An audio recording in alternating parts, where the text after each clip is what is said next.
Tungabhadra dam 19వ gate పనులు ప్రారంభమయ్యాయి.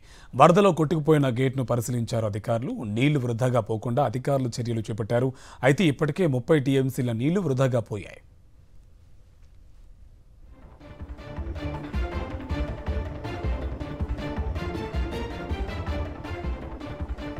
ఇదే అంశంకి సంబంధించి మరింత సమాచారం మా కరెస్పాండెంట్ లోకేష్ మనకి ఫోన్ లైన్లో డీటెయిల్స్ అందిస్తారు. లోకేష్, డీటెయిల్స్ ఏంటి?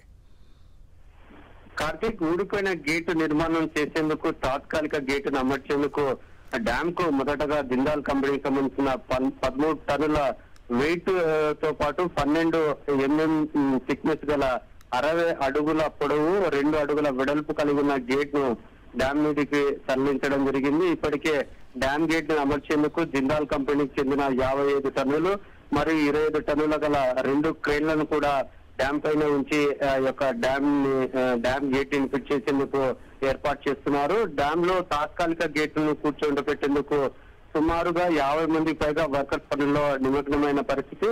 ఊడిపోయిన 19వ గేటు స్థానంలో నీటి ప్రవాహం కొద్దిగా తగ్గడంతో మొదటి ఈ గేట్ వద్ద బెడ్ లెవెల్ మరమ్మతులు చేపట్టడం జరిగింది. అయితే ఆ యొక్క ఏదైతే థిక్నెస్ మందం ఉందో దాంట్లో రెండు అడుగుల వ్యత్యాసం వచ్చింది. ఈ నేపథ్యంలో దాన్ని మరీ సరిచేసేందుకు పూర్తిగా అధికారులు పూనుకున్నారు.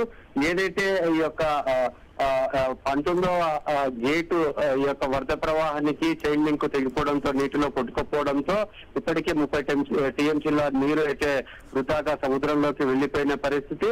మరొక అదే ఈ యొక్క గేటుది పునర్ నిర్మాణం చేయాలంటే ఖచ్చితంగా ఇంకా 20-30 టీఎంసీల నీరు అయితే దిగువకు విడుదల చేయాల్సిన పరిస్థితి. ఏది ఏమైనప్పటికీ ఈ యొక్క థ్యాంక్ యూ లోకేష్.